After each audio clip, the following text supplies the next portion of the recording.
Namah Shivaya. Shivji Sada Sahaya. Om Namah Shivaya. Guruji Sada Sahaya. Jai Guruji.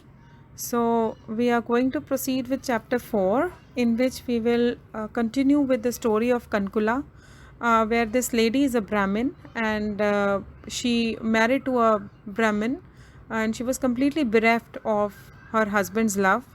Her husband never paid any heed to her, and finally, she also changed her, good ways to evil ways. She indulged into all wrongdoings and she was entangled with so many different men.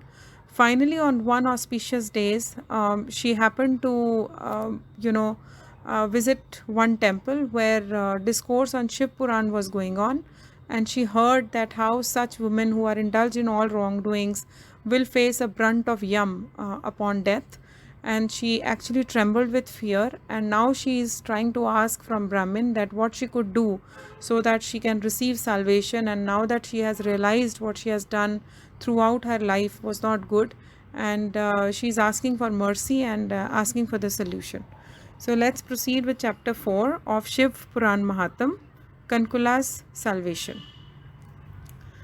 The Brahmin said, "O Brahmin lady, fortunately, you have realized at the proper time on hearing the story of Shiv Puran that is conducive to non attachment. Do not be afraid. Seek refuge in Shiva. All sins perish instantaneously by Shiva's grace. I shall explain you that great object attached to the glorification of Shiva, whereby your course hereafter will be pleasant always. It is by listening to the excellent story that your mind has now turned to the pure path of repentance and detachment towards worldly pleasures. Repentance is the only way of acquaintance for all sinners. Saintly men have extolled it as the only way of expiation from all sins. Purity can be realized by repentance alone. If the sinner expiates in the manner advised by saintly men, it removes all sins. After due expiation, he becomes free from fears. By repentance, he attains salvation undoubtedly. The mental purity that one derives on hearing the story of Shiv Puran cannot be gained by any other way or any other means. As a mirror becomes free from dirt on being wiped with a cloth, so is the mind undoubtedly purified by listening to this story. Accompanied by Amba, Shiva stays in the minds of pure men. The sanctified soul thereupon attains the region of Lord Shiva and Amba. Hence, this story is means of realizing the fourfold aim of life. It is for this that Mahadev earnestly created this.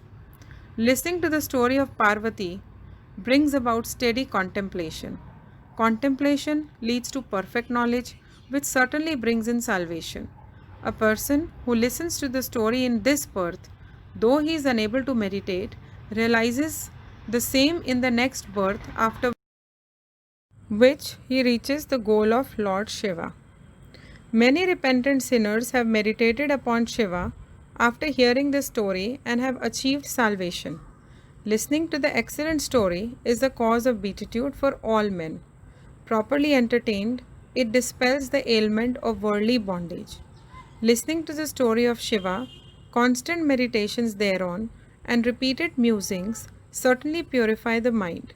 That the purity of the mind leads the meditator to a devotion of Mahesh and his two sons Ganesh and Kartikeya. With their blessings, one undoubtedly attains liberation. A person devoid of that devotion with his mind, entangled in the bondage of ignorance, is a brute. He can never be liberated from the worldly bondage. Hence, Brahmin lady, you turn away from worldly bondage and also from worldly pleasures. Listen to the sanctifying story of Shiva with devotion. Your mind, as you listen to the excellent story of Shiva, the Supreme Soul, will become pure, and thereafter you will realize liberation. Liberation is assured in this birth to a person who meditates on the lotus feet of Shiva. With a pure mind, truth, I am saying the truth. Suji said. After saying this, that excellent Brahmin, with his mind melting with pity, ceased talking and turned his attention to meditation on Shiva with purity of the soul. The wife of Bindu, called Kankula, when thus addressed by Brahmin, became delighted and her eyes brimmed with tears. With great delight in her heart, she fell at the Brahmin's feet. Kankula, with her palms joined together, said, I am blessed. Afterwards, she rose up with great mental agitation. With her hands joined together, her words fluttering in excitement, the woman of good intellect, in her detached mood, said to Brahmin, the great devotee of Shiva. Kankula said, O my lord, great Brahmin devotee of Shiva, you are blessed. You are endowed with the vision of truth. You are devoted to rendering help to others. You are to be described among great saintly men. O saintly one, I am about to fall into ocean of hell. Save me. I am now faithfully eager to listen to Puran. On hearing its excellent story, I became detached from worldly pleasures. Suji said. So saying with reverence, she got the blessings of the Brahmin. Desirous of hearing the Puran, she stayed there rendering service to him. The intelligent Brahmin devotee narrated the Puranic story to the woman on the spot. In this manner, she listened to the excellent story of Shiv Puran in that holy center from that excellent Brahmin. On hearing that excellent story, that heightened devotion, knowledge, and detachment yielded liberation, and she became greatly blessed. Favored by the good preceptor, she quickly gained purity of mind. By the blessings of Lord Shiva, she could meditate on Shiva's forms and features. Thus, resorting to the good preceptor, her mind was drawn towards Shiva. She constantly meditated on sentient, blissful body of Shiva. She wore barks of trees and had her hairs matted. She smeared ashes all over her body. She wore garlands of Rudraksha beads. Every day she took her ablutions in sacred water. She regularly repeated Shiva's names. She regularly took proper diet. She propitiated Lord Shiva in manner advised by the preceptor. O Shaunakji, thus for a long time, Kankula continued her meditation on Lord Shiva. When stipulated period was over, Kankula, in her practice of the threefold devotion, cast off her body without any difficulty. The divine aerial chariot, shining in brilliant colors, sent by Tripurari, that is Lord Shiva himself, accompanied by his attendant, arrived there quickly. With her dirt and sins removed, she mounted the aerial chariot and was immediately taken to Shiva city by Lord's noble attendants. She assumed a divine form. Her limbs were divine in their features.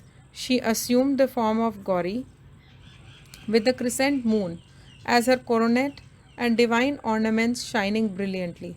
She saw the three-eyed Mahadev, the eternal being served devotedly by Vishnu, Brahma, and other gods.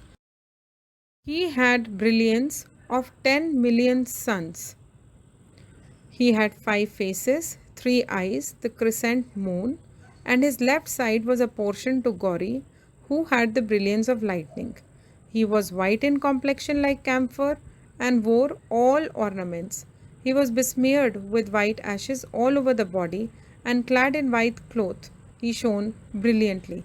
The woman Kankula became highly delighted on seeing Shankar. In her flutter of delight, she bowed again and again to him. She joined her palms in reverence with great pleasure, love, and humility. In her great delight, she shed tears of joy and had feelings of horripilation. With sympathy, she was allowed to approach Parvati and Shankar, who gracefully looked at her. Kankula, the beloved wife of Binduk, thus attained a divine form and was blessed with divine pleasures and made a chaperon by Parvati. In that permanent abode of excellent bliss and sublime lustre, she acquired a permanent residence and unobstructed pleasure. Jai Guruji. In next chapter, we will proceed with chapter 5 on Binduk's salvation.